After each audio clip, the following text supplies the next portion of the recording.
എല്ലാരും എന്തെങ്കിലുമൊക്കെ ഒന്നും ഇങ്ങോട്ട് വരണം കേട്ടോ. അങ്ങനെ നമ്മൾ ക്രിസ്ത്യൻ സെന്ററിൽ ഇതേ വെയിലൊക്കെ കൊണ്ട് നമ്മുടെ ഹൈക്കിന് പോകാൻ പോകണം. ഞങ്ങളെന്താ പോണത് ഈ ഹൈക്കിലാട്ടോ. സോ ഇവിടെ ഇങ്ങനെ ഒരു ട്രെയില് കണ്ടോ, ട്രെയില് കൂടെ ഇങ്ങനെ നമ്മൾ പണ്ട് ടിംബർ വുഡ്സ് ഒക്കെ കട്ട് ചെയ്ത്, അതായത് മരൊക്കെ കട്ട് ചെയ്ത് ഇങ്ങനെ വിട്ടിരുന്ന ഒരു ട്രെയിലാണെന്നാണ് കേട്ടെ. ഇതിപ്പോ നമുക്ക് ഹൈക്ക് ചെയ്യാൻ ഓപ്പൺ ആണ്. അപ്പൊ ഫുൾ റിവറിന്റെ സൈഡിൽ കൂടെ നമ്മൾ നടന്ന് പോകുന്നു. നൈസ് വെതറാ ഫൈനലി. പിടിപ്പിക്കാൻ ഇവരെന്തൊക്കെ എഴുതി വെച്ചിട്ടുണ്ട്, അതായത് ദിങ്ങനെ ഇരിക്കുന്ന വാട്ടർഫോൾ പെട്ടെന്ന് ദിങ്ങനെ ആവാന്ന്.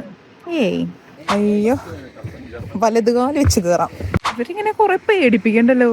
ഭയങ്കരമായി വെള്ളം വരും എന്നൊക്കെ പറഞ്ഞ് ഇവർ പേടിപ്പിക്കുന്നുണ്ട്. ഇന്ന് വരില്ലാന്ന് തോന്നണേ. ഈ റെയിലിൽ കൂടെയാണ് നമ്മുടെ ഫുൾ ഹൈക്ക് എന്നൊന്നും പറയാനില്ല, വാക്ക് എന്ന് പറയാം. കേസ് അത്ര എലിവേഷനൊന്നുമില്ല. എല്ലാരും ക്യൂല്, എന്റെ ബാക്കിലെ ക്യൂ.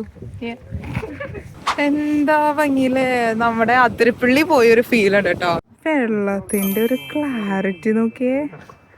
ആഹാ, നോർവേ ഉണ്ടല്ലോ, ബ്യൂട്ടിഫുൾ കൺട്രി കേട്ടോ. ഇങ്ങനെ നമ്മളിങ്ങനെ പോയി എക്സ്പ്ലോർ ചെയ്യുമ്പോഴാണ് ഇങ്ങനെ എന്തോരം കാണുമ്പോൾ നമ്മൾ ഉമ്മ ഇതിലും ബ്യൂട്ടിഫുൾ വ്യൂ ഇനി എന്താ വരാനുള്ളത് നോക്കും. പക്ഷെ രക്ഷയില്ല.